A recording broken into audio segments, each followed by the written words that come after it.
अगर मरे हुए लोग मरे ही न रहें और उन्हें दफनाना धरती पर बचा हुआ सबसे खतरनाक काम बन जाए तो क्या होगा? फिल्म इनसाइट हिंदी में आपका फिर से स्वागत है। आज की फिल्म हमें एक स्याह सर्वनाश के बाद की दुनिया में ले जाती है, जहां जिंदा रहना राक्षसों से लड़ने की बात नहीं, बल्कि उनके पीछे छूटे शवों से निपटने की मजबूरी है। वी बेरी द डेड एक टूट चुके समाज की कहानी है, जिसे औद्योगिक पैमाने पर मौत का सामना करना पड़ता है। विशेष टीमें सुनसान इलाकों में भेजी जाती हैं ताकि मृतकों को ठिकाने लगाया जा सके, इससे पहले कि वे दोबारा उठ खड़े हों। लेकिन ऐसी दुनिया में जहां खामोशी भी जान ले सकती है और हर लाश एक अनसुलझा सवाल है, कुछ नौकरियां अपने साथ रोंगटे खड़े कर देने वाला मोड़ लेकर आती है। जैसे जैसे मिशन आगे बढ़ता है, राज सामने आते हैं, भरोसा बिखरता है और जिंदा बच पाना बिल्कुल भी तय नहीं रहता। चलिए इसे समझते हैं। कहानी कुछ पल के लिए हमें एक नरम सुकून भरे अतीत में ले जाती है। एवा और मिच अपनी शादी के दिन मुस्कुराते हुए, उम्मीदों से भरे, आने वाले दुस्वप्न से अनजान, लेकिन वर्तमान में लौटते ही वो गर्माहट पल भर में गायब हो जाती है। अमेरिकी सेना की एक भयावह भूल तस्मानिया के पूर्वी तट को एक खामोश कब्रिस्तान में बदल देती है। एक प्रयोगात्मक हथियार का परीक्षण बुरी तरह विफल हो जाता है, जिससे होबार्ट का बड़ा हिस्सा तबाह हो जाता है और अचानक तंत्रिका विफलता के कारण सैकड़ों लोग पल भर में मर जाते हैं। इस आपदा की गूंज पूरी दुनिया में फैल जाती है। अंतर्राष्ट्रीय नेता जवाब मांगते हैं, ऑस्ट्रेलियाई सरकार जवाबदेही की मांग करती है और अमेरिकी सड़कों पर विरोध प्रदर्शन भड़क उठते हैं। राष्ट्रपति पर दबाव लगातार बढ़ता जाता है। इस उथल पुथल के बावजूद सच्चाई पर सख्त पहरा लगा रहता है। पत्रकारों को प्रभावित क्षेत्रों में जाने से रोका जाता है और अधिकारी ये बताने से इनकार कर देते हैं कि वहां असल में हुआ क्या था। घटना के समय मिच काम के सिलसिले में होबार्ट में था। जैसे ही तबाही की खबर सामने आती है, एवा बेतहाशा उससे संपर्क करने की कोशिश करती है, लेकिन हर कॉल बेकार जाती है। सबसे बुरे को मानने से इनकार करते हुए वो ऑस्ट्रेलिया की उड़ान पकड़ती है और एक सैन्य रिकवरी यूनिट में स्वयंसेवक के रूप में नाम लिखवा लेती है। आधिकारिक तौर पर यह मिशन सफाई का है। एवा के लिए ये उम्मीद का सवाल है। वो अकेली नहीं है, विमान स्वयंसेवकों से भरा है, हर चेहरा अपनी खामोश आशंकाएं और नाजुक आशाएं ढोए हुए। उन्हीं में एक बुजुर्ग महिला भी है जो एवा की ही तरह एक ही दुआ थामे हुए है कि शायद कोई अपना अब भी जिंदा हो। जैसे ही स्वयंसेवक हवाई अड्डे पर पहुंचते हैं, पूरा नियंत्रण सेना के हाथ में चला जाता है। उनके मोबाइल फोन जमा कर लिए जाते हैं और सील कर दिए जाते हैं, जो केवल ड्यूटी खत्म होने पर ही लौटाए जाएंगे। बाहरी दुनिया से कोई संपर्क नहीं, कोई भटकाव नहीं। इनटेक काउंटर पर एवा अनुरोध करती है कि उसे दक्षिणी रिकवरी टीमों के साथ तैनात किया जाए ताकि वो होबार्ट के और नजदीक पहुंच सके, लेकिन अधिकारी तुरंत उसे रोक देता है। दक्षिणी क्षेत्र अभी भी आग की लपटों में घिरा है और पूरी तरह प्रतिबंधित है। अगले आदेश तक वहां किसी को नहीं भेजा जाएगा। एवा को इंतजार करना होगा। आखिरकार सब कुछ का बोझ उस पर टूट पड़ता है। उसकी हालत देखकर अधिकारी चुपचाप सहानुभूति जताता है और उसे यूनिट 209 में भेज देता है। एवा बताती है कि वह एक प्रशिक्षित फिजिकल थेरेपिस्ट है और जहां जरूरत हो मदद करना चाहती है, लेकिन नियम अटल है। उसकी मंजूरी सिर्फ आपदा पीड़ितों की पहचान तक सीमित है। या तो वो उसी यूनिट में शामिल होगी या फिर घर लौटेगी। स्वयंसेवक अभी ये सब समझ भी नहीं पाते कि तभी एक सैन्य कप्तान आगे आकर उन अफवाहों की पुष्टि कर देता है जिनकी सब फुसफुसाहट कर रहे थे। कुछ पीड़ित मरे ही नहीं रहे। नागरिकों को सख्त चेतावनी दी जाती है, किसी भी हाल में संपर्क ना करें। अगर किसी पुनर्जीवित शरीर का सामना हो तो सैनिकों को संकेत दें और तुरंत पीछे हट जाएं। जब एवा ट्रांसपोर्ट में चढ़ती है तो उसके ख्याल मिच के पास भटकने लगते हैं। वो इस उम्मीद से चिपकी रहती है कि शायद वो किसी तरह बच गया हो। यूनिट 209 को एक बस में बैठाया जाता है। माहौल तनावपूर्ण और अनिश्चित है। रास्ते में एक आदमी पूछता है, कितने मरे हुए लोग वापस आए हैं? एक सैनिक सवाल टाल देता है और बस एक हिदायत देता है, अगर तुम्हें कोई मिले तो फ्लेयर का इस्तेमाल करना। आखिरकार बस एक तबाह मोहल्ले में पहुंचती है।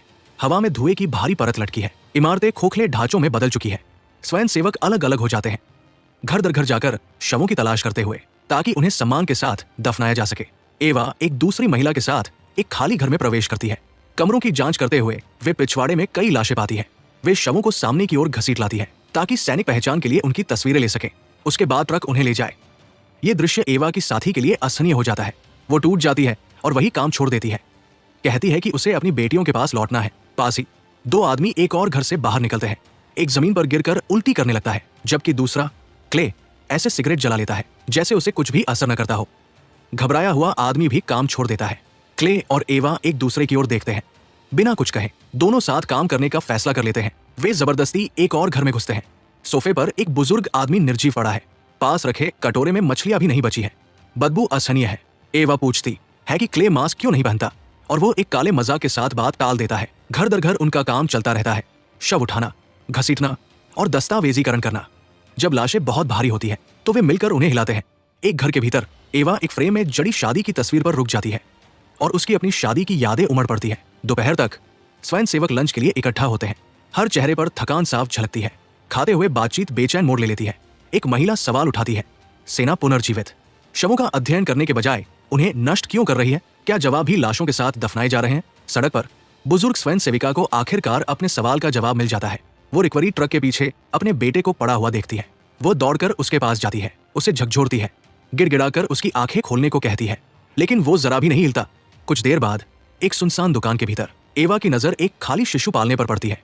वो दृश्य उसे अतीत में खींच ले जाता है। हर प्रेगनेंसी टेस्ट का नतीजा एक सा रहा था, हमेशा नेगेटिव।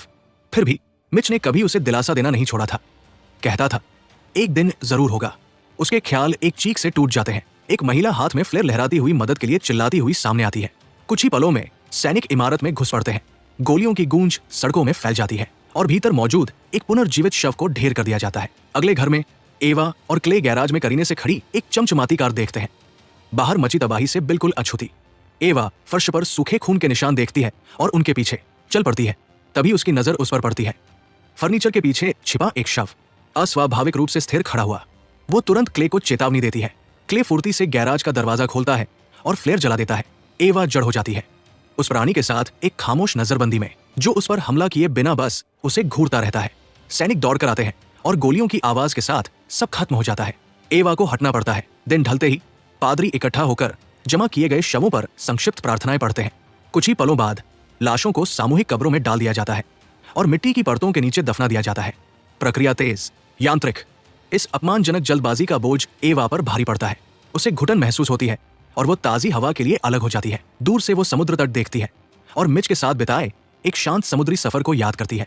धूप, हंसी और वो जिंदगी जो अब असंभव रूप से दूर लगती है। रात उतर आती है। ऊपर हेलीकॉप्टर चक्कर लगाते हैं, तेज सर्चलाइट से शहर को छानते हुए।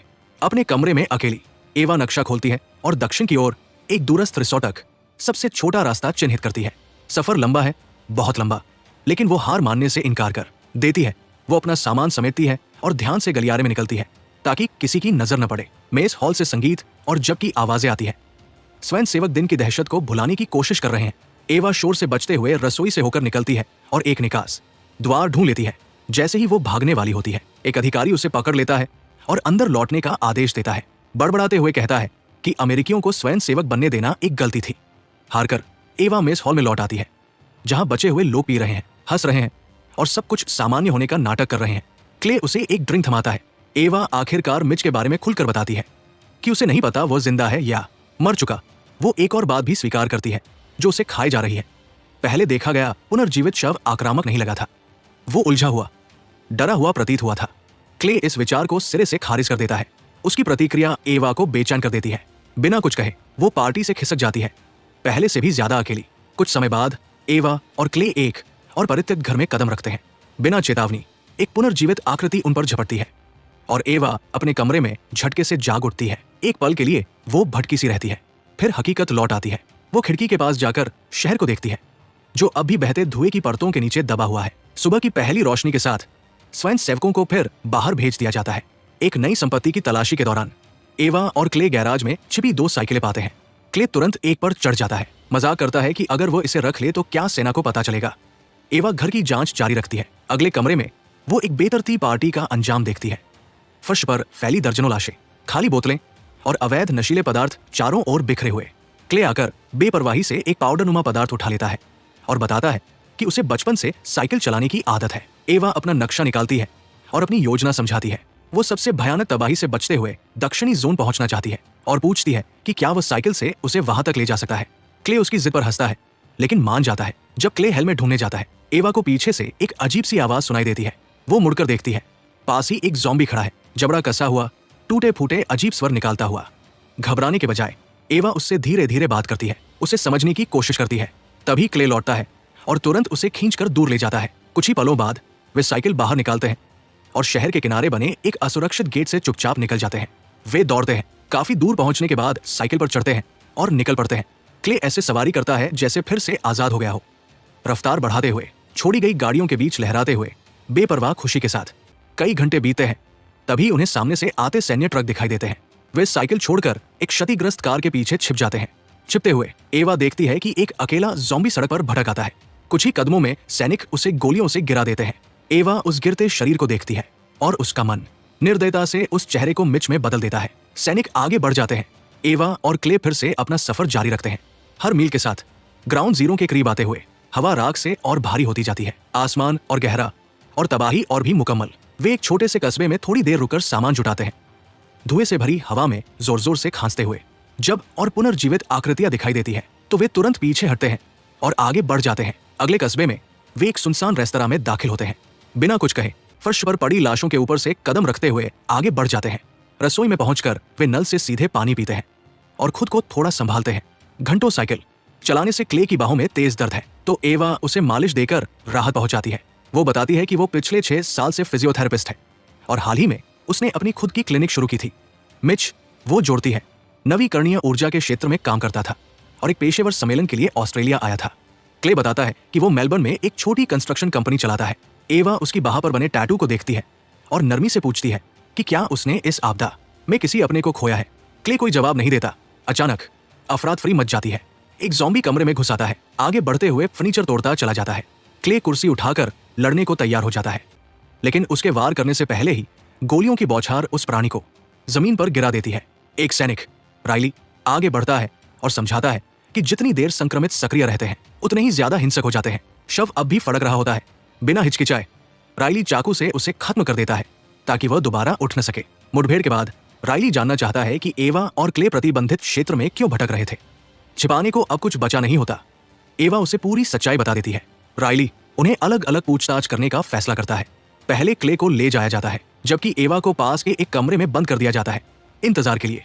अकेले में सारा बोझ आखिरकार उस पर टूट पड़ता है। एवा फूट फूट कर रो पड़ती है, मिच से माफी मांगते हुए कि वो उसे बचा नहीं पाई। उसके ख्याल उस रात पर अटक जाते हैं जब मिच काम से लौटा था, खामोश, गंभीर, और उसे बैठकर बात करने को कहा था। एक अधूरा पल जो आज भी उसे सताता रहता है। कई घंटे बाद दरवाजा चरमराता हुआ खुलता है। राइली बुरी खबर के साथ लौटता है। क्ले किसी तरह भाग निकला, टॉयलेट जाने का बहाना बनाकर फिसल गया। तलाश के बावजूद राइली उसे ढूंढ नहीं पाया। फिर भी वो कहता है कि वो एवा की जवाब पाने की जरूरत समझता है।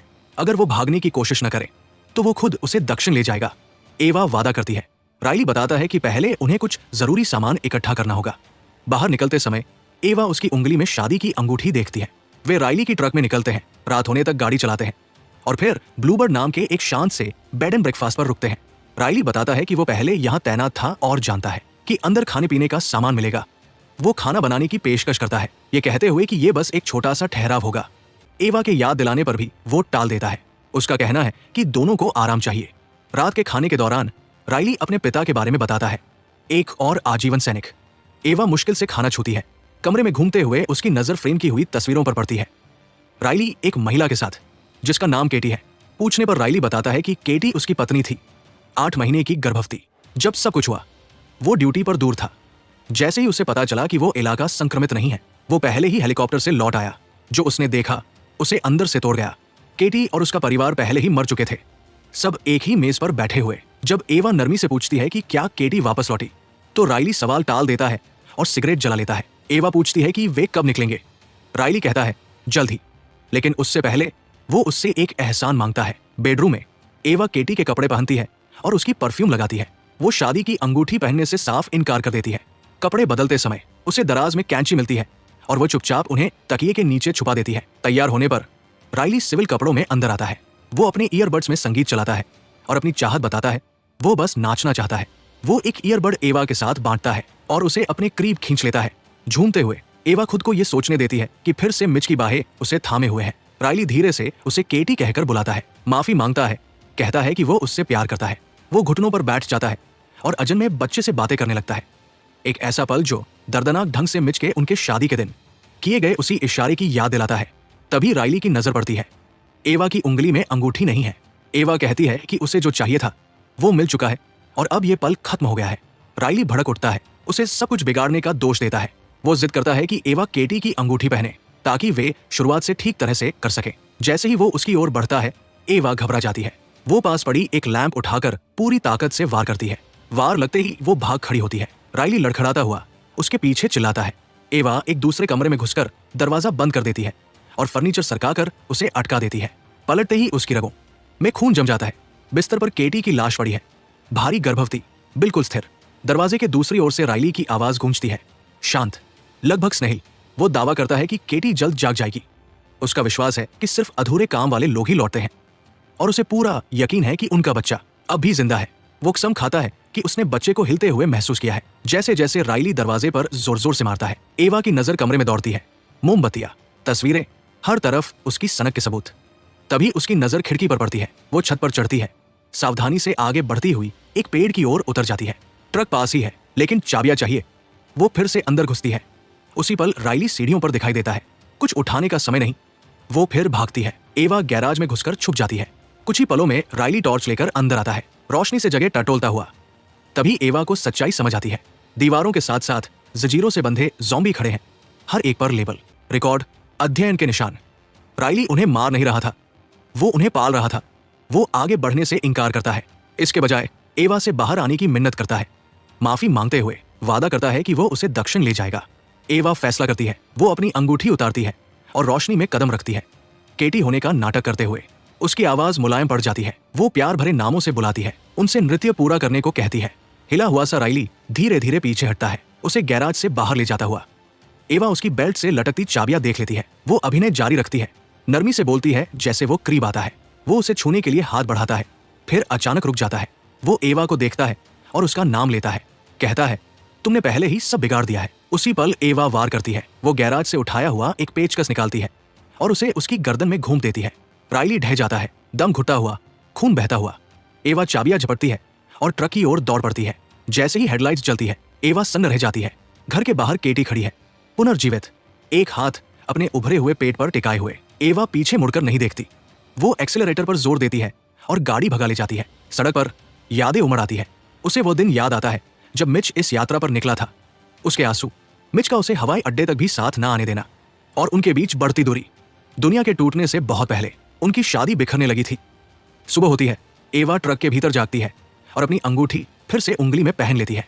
उसने रात वही बिताई थी, आगे बढ़ने में असमर्थ, क्योंकि सामने की सड़क छोड़ी हुई गाड़ियों से बंद थी। मलबे में से वो कपड़े इकट्ठा करती है और एक कुल्हाड़ी ढूंढ निकालती है। कोई और रास्ता न देखकर एवा ट्रक को पीछे छोड़ देती है और पैदल ही दक्षिण की ओर बढ़ जाती है। कुछ घंटों बाद खतरा फिर उसे आ घेरता है। एक पुनर्जीवित आकृति चुपके से पीछे आती है और उसका पीछा करने लगती है। एवा भागती है, लेकिन एक लाश पर ठोकर खाकर गिर पड़ती है। कुल्हाड़ी हाथ से छूटकर दूर जा गिरती है। उसे उठाने का समय नहीं। वो टूटे हुए बस के शीशे से अंदर घुस जाती है, लेकिन वो प्राणी भी रेंगता हुआ भीतर आ जाता है। वो बार बार झपटता है, उसके पैरों को नोचता है। फंसी हुई एवा जो हाथ आता है वही फेंकती है। आखिरकार वो एक फायर एक्सटिंग्विशर पकड़ लेती है और उसे बार बार दे मारती है, जब तक कि वो शरीर हिलना बंद नहीं कर देता। उसकी चीख सुनसान सड़क पर गूंज उठती है।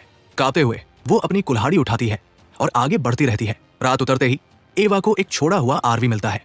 अंदर एक पूरा परिवार मरा पड़ा है। आंसुओं को रोकते हुए वो शवों को बाहर घसीटती है और गाड़ी को अपने आश्रय के रूप में अपना लेती है।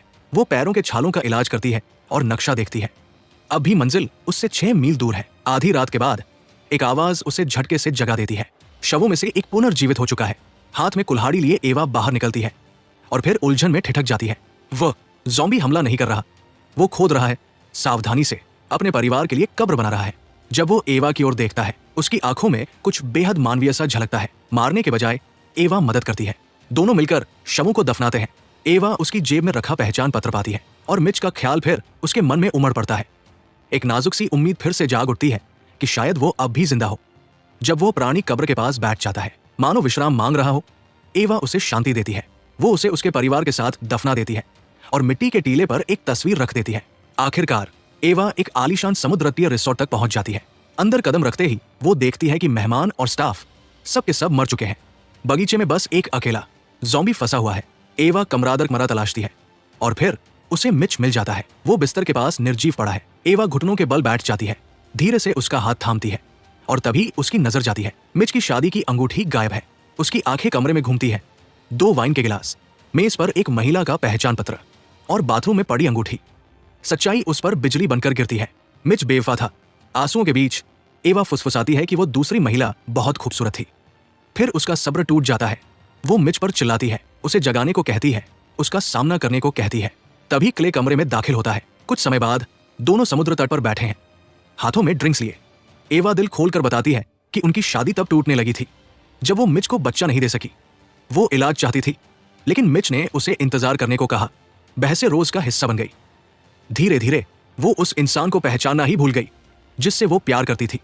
वो स्वीकार करती है कि उसका भी अफेयर हुआ था और उसने ये सच मिच के ऑस्ट्रेलिया जाने से ठीक पहले कबूल किया था। वो यहाँ इस उम्मीद में आई थी कि शायद मिच का कोई हिस्सा वापस पा सके। क्ले अपनी सच्चाई बताता है। उसकी पत्नी और बेटी ने उसे अपनी जिंदगी से बाहर कर दिया था।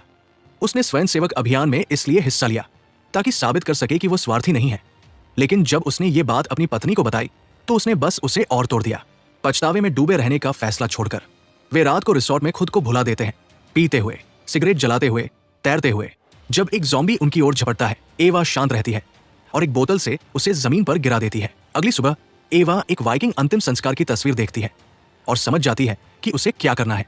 वो अपनी शादी की अंगूठी उतार देती है और क्ले की मदद से मिच के शव को समुद्र तट तक ले जाती है।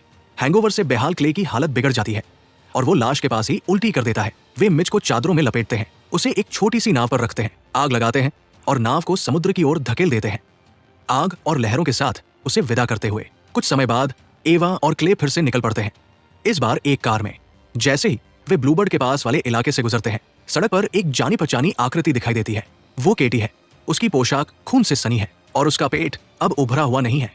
एवा जैसे ही इसका मतलब समझती है, केटी चुपचाप मुड़ती है और दूर अंधेरे में ओझल हो जाती है। तभी एक आवाज सुनाई देती है, खामोशी को चीरती हुई एक हल्की सी चीख।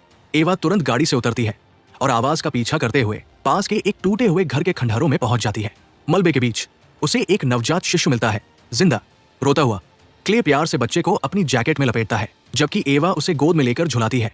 धीरे धीरे रोना थमने लगता है। बहुत समय बाद पहली बार कुछ नाजुक लेकिन सच्चा अब भी बचा हुआ है। अगर आपको ये रिकैप पसंद आया हो तो लाइक बटन दबाइए, इस वीडियो को शेयर कीजिए और कमेंट्स में अपनी राय जरूर लिखिए। हमें आपका नजरिया जानकर खुशी होगी। और ऐसी ही दमदार मूवी ब्रेकडाउन के लिए फिल्म इनसाइट हिंदी को सब्सक्राइब करना न भूलें। मिलते हैं अगले रिकैप में।